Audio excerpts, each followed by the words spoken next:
Okay, we're going to look at critical reading here. Now, we're going to be deliberate with this program. Some of the other programs we're going to work on moving through quickly, work on your reading speed. But this one we want you to be proactive with. Maybe pause it and see if you can come up with the answer yourself. Or you can pause it and review what's been said. You can even go backwards and see what's been said previously. Take control of this so that you learn and work on your critical reading abilities. This is where you can work to make those SAT passages be a source of points rather than misery. First, we want to glance over the questions. What impression of the author does the passage suggest? Number 2, why does the author describe Italian money in line 4? Number 3, what matter does the author explain in lines 4 through 12? I stubbornly refuse this idea, reflects the author's. What was the English artist's opinion as expressed by his message? Number 6, the word elsewhere in line 25 suggests what about relocating objects? Number 7, the author's incorporation of photography suggests that the author assumes. And which of these educational art programs would the author most likely endorse? Okay, now we've got an idea of what we're looking for in the passage. You want to know about what the author's like. There are quite a few line references, so you're going to want to be able to paraphrase what the author's saying or interpret what they're saying. There's also going to be at the end a comparison of art programs with which you think this author would connect. February 18th. The airplane will transport me the morning of February 22nd. My spirit will rise, I'm sure, when my flight begins. Every street, path, building, cafe in Florence is coded into my brain so that I will always be sure of my alignment on a compass. I'm still learning Italian. Italian currency is marked by the images of great artists, Michelangelo, Brancusi, Vivaldi. I'm overcome with astonishment.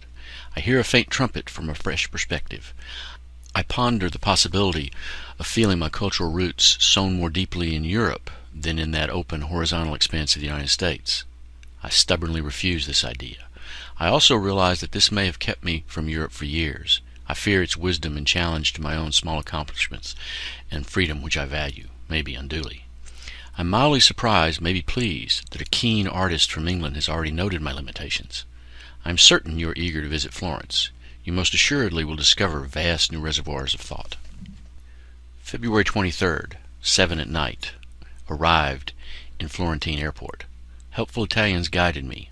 Found a taxi which took me to my daughter's hotel by the square and the Accademia, a space with the dreamlike genesis mutated into flourishing reality. The American in me remarked, no wonder Mussolini was so hated. No one should be so powerful. But this does not concern me now. The architecture so harmoniously attunes the earth and sky to structure that I move within art. I am relieved. Artists like me ordered this space. Maybe now, for the first time, I feel that my humanity does not inhibit my intuitive divine sense. February 25th. The Accademia lured my daughter and me. Maps in tow. The Accademia wound up a lifetime of study into a single tiny spool and placed it firmly in my palm. Infinite spaces, like the ones in dreams, were lined with such magnificent work that I was in fear as much as I was in awe. Art's wedding to place is remarkably apparent in cities like Florence. Chinese art in America looks isolated and reclusive.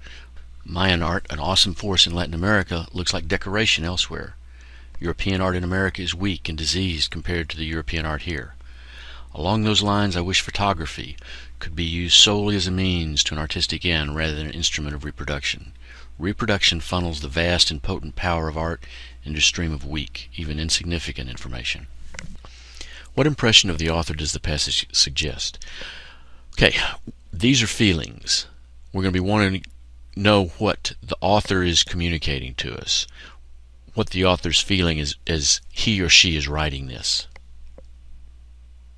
If we go back and look at the passage, the pertinent part of the passage is this first part. My spirit will rise, I'm sure, when the flight begins. Every street, path, building, cafe in Florence is coded into my brain. There's going to be a faint trumpet from a fresh perspective. And Accademia wound up a lifetime of study into a single tiny spool and placed it firmly in my palm. So this is a spiritual, kind of contemplative feeling, isn't it? The author is talking about something very moving, feeling in a dreamlike state, feeling fear and awe.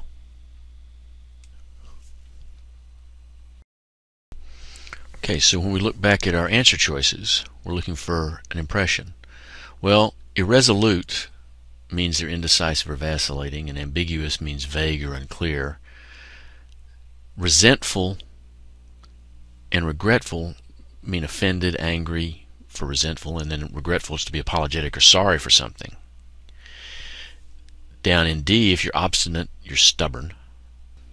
If someone is impulsive, they're impetuous, spontaneous, they do things impulsively. If you're jocular, you're humorous, playful. And if you're congenial, you're friendly and pleasant.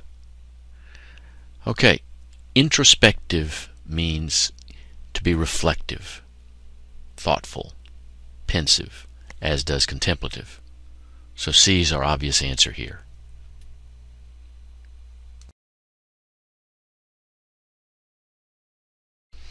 Question number 2. Why does the author describe Italian currency in line 4?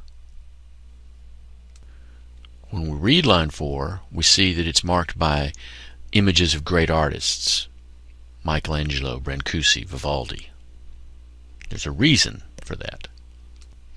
If we look at our answer choices, we can pretty readily rule out C to show that the author was unaware of the practices. D isn't going to work either, because it's not to show how Italians are less materialistic than Americans, because you're showing artists. It isn't to emphasize the importance of the author's financial need. So that leaves us with A and B. We rule out B because it says to illustrate that the value of art is tied to its financial potential. It's showing the value of art and how highly it's regarded in Italy, but it's not tied to its financial potential. That rules that out. So we're left with A to give an example of how highly the arts are regarded in Italy. They put artists on the coins. Number 3, what does the author explain in lines 4 through 12? Here we need to look at the author's feelings. They're talking about the author is overcome with astonishment, has a fresh perspective. The author fears its wisdom and challenge. And the English artist observes that the author is going to discover new reservoirs of thought that's going to change the author in a significant way. If we look at the answer choices critically, we can see C, that her art may be misinterpreted by the public. That's not being conveyed there. Not whether or not she'll be moving permanently to Italy. Not how she and other artists relate to each other. We get a little bit that she may be unsure of her future as an artist. But A is a very strong answer. Facets means aspects or sides or faces of herself. So that the author is about to find new things about herself is quite apparent here. It's a thing of discovery. Number 4, I stubbornly refuse this idea. Reflects the author's. Okay, so we're going to want to know why the author is stubbornly rejecting something, and specifically what idea the author is rejecting. And here's the pertinent phrase. If we look at this, I stubbornly refuse this idea. What idea is that? Well, the author's pondering the possibility of feeling her cultural roots sown more deeply in Europe than in the open expanse of the United States. And she fears its wisdom and challenge to her own accomplishments. Looking at the answer choices, aesthetic means artistic taste. So we can rule out A, the author is not showing a distaste for the European aesthetic in paintings. Certainly not showing a desire to learn Italian language or culture, and not rejecting her own happiness in her own achievements. The idea she's looking at, you could see a little bit of B in there, resolve not to be perceived as foreign. The author's trying to blend in. The author's trying to immerse herself in the entire experience. But we don't pick up really that she's trying to hide the fact that she's American. So we're left with C, that she hopes to be independent in her travels throughout Europe to maintain her free will, her free independent thought. Number 5. What was the English artist's opinion as expressed by his message? Here we note that it's a keen artist, meaning sharp. And the artist observes that you most assuredly will discover vast new reservoirs of thought. So the artist is observing that she's going to experience changes. We can pretty quickly rule out C, D, and E. The author's past work has been utterly reliant on Italian aesthetic is incorrect. That Italian artists could benefit from the author's teaching, that's way off. And that all successful artists migrate elsewhere to learn a more complete worldview of art is completely off topic. We're left with A and B. A, the author cannot know yet what she will discover through studying European art in Europe. That's an implication, and probably not an incorrect answer. But we have a better one in B, because the artist references discovery, and that's what the author's going to do, change her character and her future work with these travels. Number 6, the word elsewhere in line 25 suggests what about relocating objects? This is pretty strong and clear. Chinese art in America looks isolated and reclusive. Mayan art, an awesome force in Latin America, looks like decoration elsewhere. European art in America is weak and diseased compared to the European art here. So we can see that the author is highly in favor of art being in its own surroundings. So we can rule out B, C, D, and E as being way off mark.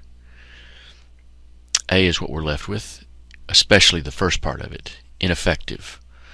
Obsolete isn't a great answer there, but we have ineffective that far outweighs obsolete's not being exactly what we'd like to see there. And remember, on the SAT you're looking for the best answer of your choices, not necessarily the ideal one.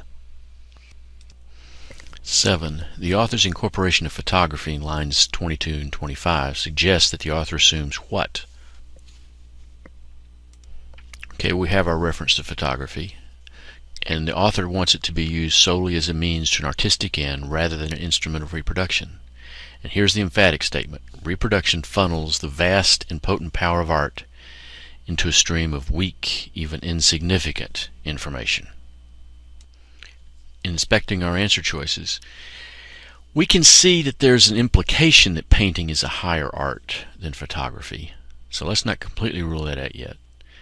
Talks about most people cannot discriminate between originals and reproductions. That's a little bit off target. Reproductions allow for many people to view and understand art. No, that's a positive, and the author definitely wasn't positive about it.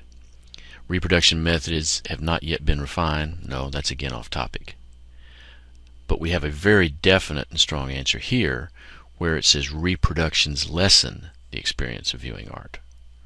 That's a better answer than A.